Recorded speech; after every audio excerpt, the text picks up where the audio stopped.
One warm afternoon, Jesus and his disciples gathered beneath the sprawling branches of a majestic olive tree. The golden light filtered through the leaves, creating a patchwork of soft shadows on the ground. Despite the beauty surrounding them, the atmosphere among the disciples was tense. Recent trials, misunderstandings, and personal failures had left them emotionally drained. Frustration and doubt weighed heavily on their hearts, and many felt as though they were being tossed around by uncontrollable emotions. Sensing the turmoil in their hearts, Jesus gazed at them with compassion. He saw the internal storms raging within each of them, waves of anger, sadness, and fear. His disciples had been on a long and difficult journey, and their emotional burdens were becoming too heavy for them to carry. It was time to teach them a lesson that could transform their lives. "My beloved friends," Jesus began gently, his voice like a balm to their troubled souls, "I can see that your hearts are heavy, and the weight of your emotions is wearing you down. You are not alone in this struggle.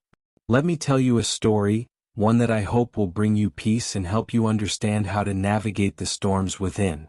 The disciples, eager to hear the wisdom they knew would follow, leaned in closer. They had grown accustomed to Jesus' parables, which always seemed to provide the guidance they needed, even in the most difficult moments. Each of them hoped this story would offer relief from the emotional weight they were carrying. "There was once a young man named Samuel," Jesus began. Samuel was kind and gentle, a man who was known for his big heart. Yet, despite his kindness, he struggled with something many of us do: his emotions.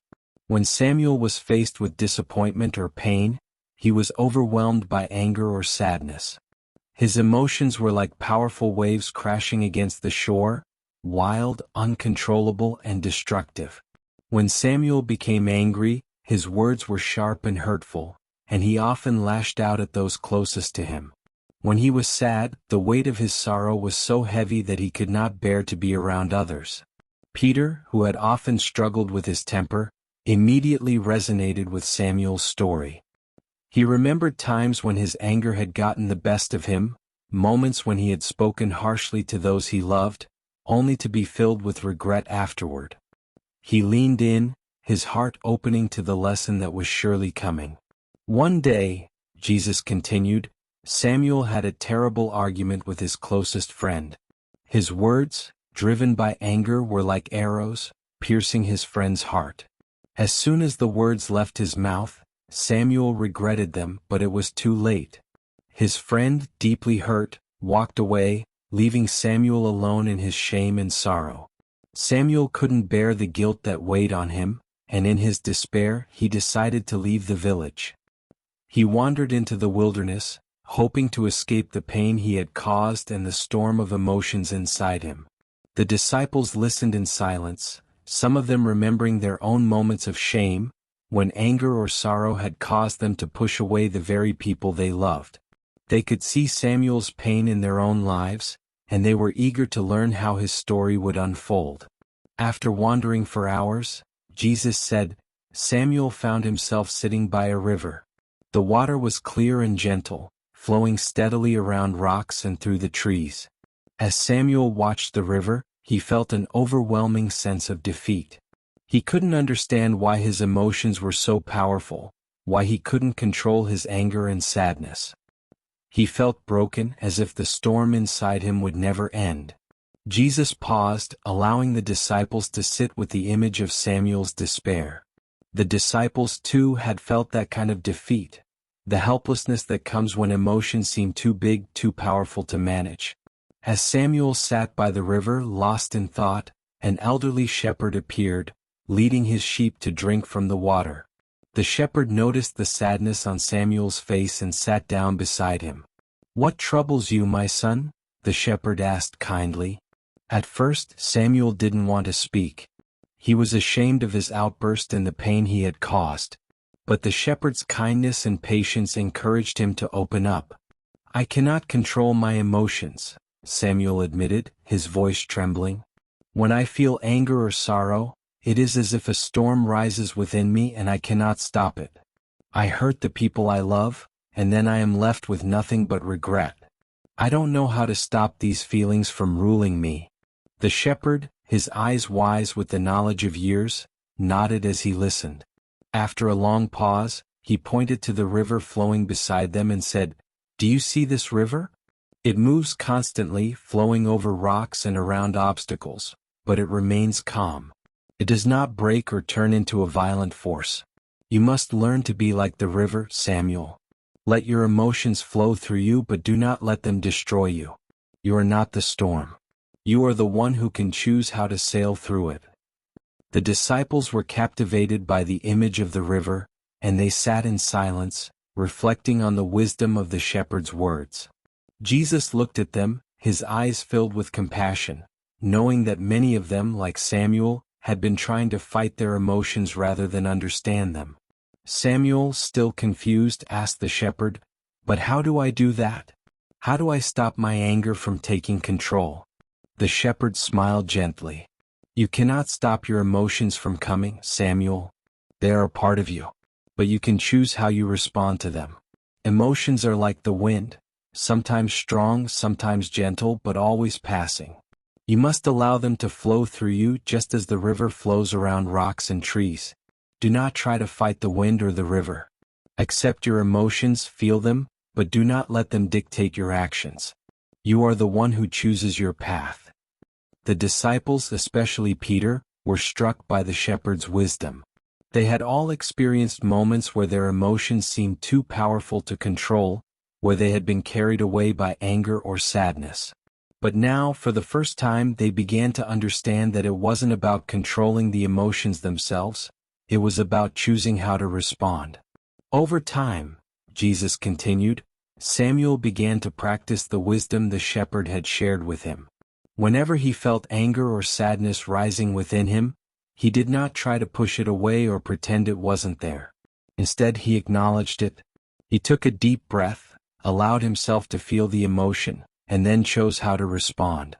When he felt anger, he let it pass through him like a wave, and waited until the storm had calmed before he spoke or acted. When he felt sadness, he let himself feel the sorrow, but he did not let it drown him. Slowly, Samuel became like the river, calm, steady, and able to navigate the rocks and obstacles of life without being broken by them. The disciples were moved by Samuel's journey. They could see themselves in his struggles, and they could imagine how his transformation might look in their own lives. Peter, who often acted impulsively when angered, felt a new sense of hope. He realized that he, too, could learn to be like the river, to let his emotions flow without being swept away by them. As Samuel learned to regulate his emotions, Jesus said, his voice gentle and full of love, his relationships healed.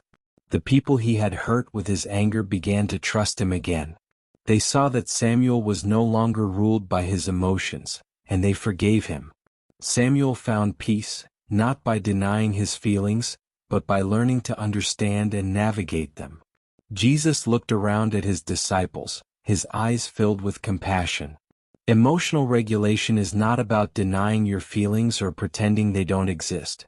It is about learning to understand them, to feel them deeply, and then to choose how to respond with wisdom and love. You are not your anger nor your sadness. These emotions are a part of you, but they do not define you. You have the power to be like the river, to let your emotions flow through you without being consumed by them. The disciples sat in silence, absorbing the profound lesson. Each of them could feel the weight of their own emotional struggles, but now, for the first time, they understood that they didn't need to be controlled by those feelings. Peter, who had often lashed out in anger, felt a new sense of control. John, who carried deep sorrow, realized that he didn't need to fear his sadness. It was a part of his journey, but it didn't have to overwhelm him.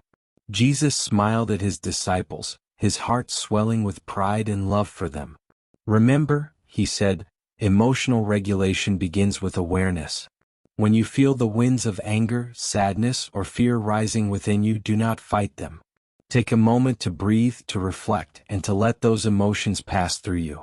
You are the sailor of your soul, and you can guide your ship through any storm if you remain calm and centered. Peter, always quick to act, felt a sense of peace wash over him. He had been carrying guilt for the times he had let his anger hurt others, but now he realized that he had the power to change. He could learn to be like Samuel, to navigate his emotions with wisdom and grace. John, who had often been overwhelmed by grief, felt a sense of release. His sadness no longer seemed like a burden too heavy to bear. Instead, he saw it as a river flowing through his life, something that would pass but not stay forever. The disciples rose to their feet, feeling lighter and more at peace. They had carried the weight of their emotions for so long, believing that they were powerless in the face of their own feelings. But now they knew that they could face their emotions with understanding, with calmness, and with love. As they walked back toward the village, the golden light of the setting sun bathed the landscape in warmth. The disciples, their hearts full of the wisdom Jesus had shared, knew that they could face whatever storms might come their way. They had learned that emotional regulation was not about suppressing their feelings, but about embracing them with understanding and choosing to respond with love and wisdom.